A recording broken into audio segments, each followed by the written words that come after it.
I know what's the issues and the challenges that we face because I've been here a long time and I see them, and they're things like housing and the chronic public and neighborhoods. And that problem has never been addressed at all. I mean, we talk about it and we're talking about it again, but we've never addressed it. I have a lot of, I don't want to say solutions, that's the wrong word. I have ways in which that can be ameliorated or reduced, and we can be both humane and we can save money. And now, in addition to those two things, we have... And that includes the housing issue. Oh, yes, it's absolutely a housing issue. Housing First works. I don't know if you've ever spent any time. I spent about 2 years investigating it when we built Carlick Manor, both before and after, not building, but acquired it and rebuilt it and put 46 street people into it. Okay. Saves public money, substantial amounts, and it is also humane.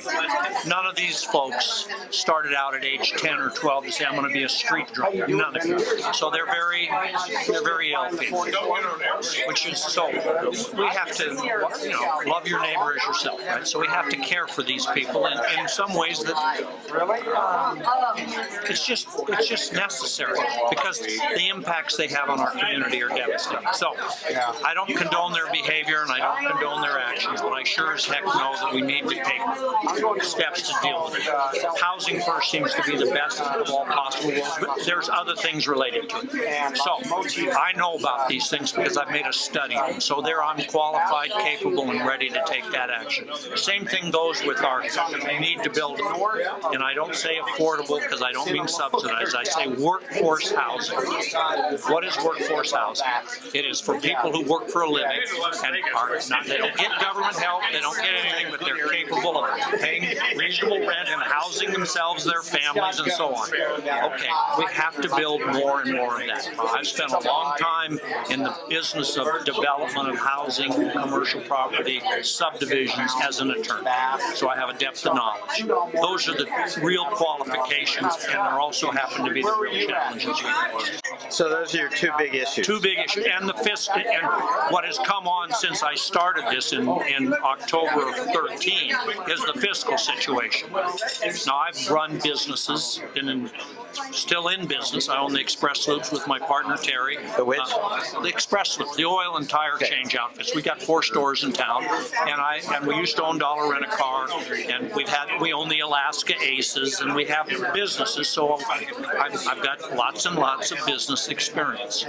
So that kind of thing gives me managerial knowledge and experience, and the city's a $1 billion enterprise. So you want somebody who at least has some concept of what we do and how to do it in the mayor's office. There you go. But government is different from business. Of course it is, but management of people is not. No. You respect your workforce, you deal with your workforce, you train your workforce, you rely on your workforce, you run a cooperative enterprise that's meant to go, in our case, provide services. In the city's case, I mean, that's 85% of what we do. We provide services of all sorts. Minor, well, not a minor problem, but because it's one of the problems that mayors always face. Street cleaning and snow plow. Like, the snow plow came by our house today. My car was parked out in front. We never know when they're coming. No, you never know when you're coming. And that's a problem, and that's something that needs to be... This is my darling wife. How are you? Say hi to Steve. Say hi. Wife. Hello. Yes. Those are the, I mean, we didn't know. So I moved the car in the driveway. They came back across the street, but there's a big berm because we were out of town. I left my car in the driveway. The neighbor parked in my space. And so there's a big berm out there. They came by the other way, but they didn't come across and clean up the berm now that I moved the car. And you don't think that won't happen to her and to me and to everybody else from time to time in the city? But it happens all the time. All the time? Here's the deal. The inconveniences of living in a town where it snows and the snowplow guys are charged with running down that road as fast as they can so they can get to the next road and so on. You're going to face that. Is that a mayoral issue? You know, mayors win and lose based on dogs and cats and whether the streets get plowed and the potholes get filled. But the streets did get plowed. They just didn't quite get plowed appropriately. They didn't get plowed appropriately. But I mean, it's an issue like in other cities, they do street cleaning once a week. And there's signs that say we're going to be here. We have technology now where you could notify people, you know, on Tuesday we're going to be in your street. I mean, what they have online doesn't... Well, now you're talking about making it work better. Yeah. I get that. That is a mayor's job. Absolutely. Yeah. All right. No, I'm not saying you're supposed to be plowing the street. No, I understand that. But okay, now I understand the way in which it might improve the level of service. And that's one thing that we've got to do. We've got to do a better job in providing the services because we're going to have less money to provide the services. I mean, it's not good for them if a car is parked in the street. But, you know, I live in a neighborhood where there's apartments, there isn't enough parking in garages, so people are parked on the streets, and they have no way of knowing when the plows are going to come. That's a very good point. I mean, there's no reason that it couldn't be posted. I mean, and it doesn't take 3 weeks' notice. You could do it the day before. Or they could just put flags up on the corner and say, we're coming down today. Well, in this day and age, 24 hours notice electronically probably gets you 75% of the people. Absolutely. Or, I mean, you know, they have the automatic telephone calls now where they could just call. Robocalls. Yeah. We're going to be on your street. That's a good idea, because I make robocalls like for this. Sure. I don't know if you got one. I did. Okay, well, that's why you're here. That's a good idea. I like that. Those are the kinds of, you know, and there has to, here's one thing I've said to folks. I'm not going to spend my time on the 8th floor. I'll spend some time there. But if I am out like this and, you know, going to a community council meeting, I'm not going to, there's 37 of them. I'm not going to every month. But every couple, 3 months, stop by, you know, 1 or 2 in this neck of the woods, 1 or 2 on the hillside, 1 or 2 out in Eagle River, and listen. Well, one of the issues that the community councils in this area... Which one are you in?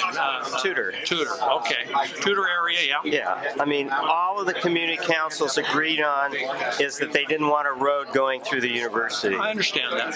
There's $20 million that hasn't been spent yet that could go back to something that we really need. I mean, this is something everyone says we don't want except our current mayor, who... Well, not everyone.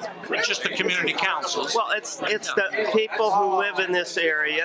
I mean, I know both the universities went along with it when they saw it was inevitable and it wasn't, they weren't asking for it.